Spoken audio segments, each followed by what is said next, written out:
Shalom, sahabat STMJ yang terkasih.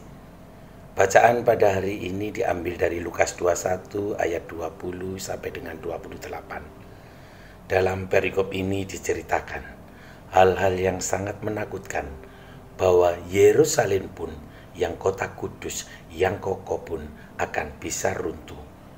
Dan juga berbicara tentang tanda-tanda akhir zaman, di mana kita dinasihati harus siap sedia dan akan mengalami penderitaan dan penganiayaan sebelum Yesus datang untuk kedua kalinya. Tetapi bila kita mau menyadarinya dan segera bertobat, maka keselamatan jaminannya. Sahabat STMJ yang terkasih, saya sangat tertarik pada ayat 27 dan 28 yang mengatakan, pada waktu itu orang akan melihat Anak Manusia datang dalam awan dengan segala kekuasaan dan kemuliaannya. Apabila semuanya itu mulai terjadi, bangkitlah dan angkatlah mukamu, sebab penyelamatan sudah dekat. Injil pada hari ini mengingatkan saya akan grafik iman saya yang naik turun. Kadang rajin, kadang malas untuk mengikuti misa dan kegiatan-kegiatan gereja lainnya. Rajin menggereja, manakala seusai mengikuti retret atau terbebas dari masalah-masalah atau kesulitan-kesulitan. Dan apabila semuanya sudah berjalan dan berlalu, semuanya lancar dan aman-aman saja, saya kembali malas untuk mengikuti misa dan kegiatan-kegiatan gereja lainnya.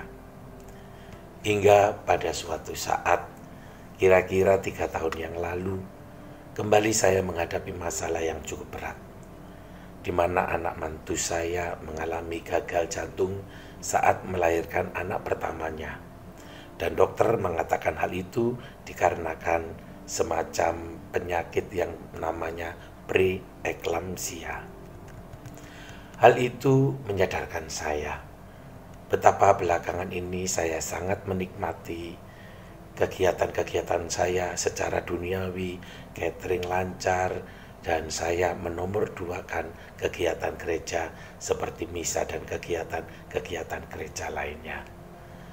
Maka saat itu juga saya menyadari dan bertobat, mohon pengampunan dari Allah dan mohon pertolongannya, serta menyandarkan segala harapan hanya kepada Dia. Saya minta bantuan doa dari para romo yang saya kenal, juga teman-teman dalam komunitas-komunitas yang saya ada di dalamnya. Dan saat itu saya mulai tekun berdoa. Puji Tuhan, doa-doa saya, doa-doa para romo, dan doa teman-teman saya dikabulkan. Dan menantu saya sadar dari komanya dan dipulihkan kesehatannya.